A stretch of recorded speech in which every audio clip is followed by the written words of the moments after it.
একবার একটি কচ্ছপ বনের পথ হেঁটে একটি গাছের ছায়ায় তলায় বসে বিশ্রাম করছিল। সেই গাছের ওপরেই একটি পাখি বাসা বেঁধেছিল। তখন কচ্ছপটি পাখিকে বলল, তুমি কেমন বাসা বেঁধেছ? না আছে এর কোনো ছাদ, না কোনো সৌন্দর্য।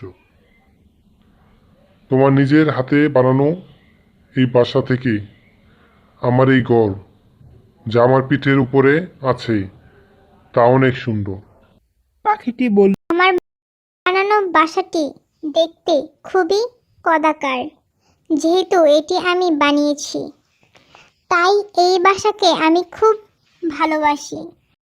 তোমার বাসা এতটাই বাজে দেখতে যে তুমি নিশ্চিত আমার খোলসটি দেখে তুমি খুব হিংসা করো। আমার বাসায় এত জায়গা আছে যে এখানে আমি ছাড়া আমার পরিবার ও বন্ধুরাও থাকতে পারবে। তোমার খোলস হয়তো অনেক সুন্দর, কিন্তু সেখানে তুমি একেবারেই একা। তোমার সাথে আর কেউ থাকতে পারবে না। শিক্ষা: একটি একাকিত্বের প্রাসাদের থেকে জনসমূহযুক্ত কুঁড়ে ঘর অনেক ভালো। বন্ধুরা, আমাদের ভিডিওটি ভালো লেগে থাকলে লাইক, কমেন্ট, শেয়ার এবং সাবস্ক্রাইব করে আমাদের সাথেই থাকুন।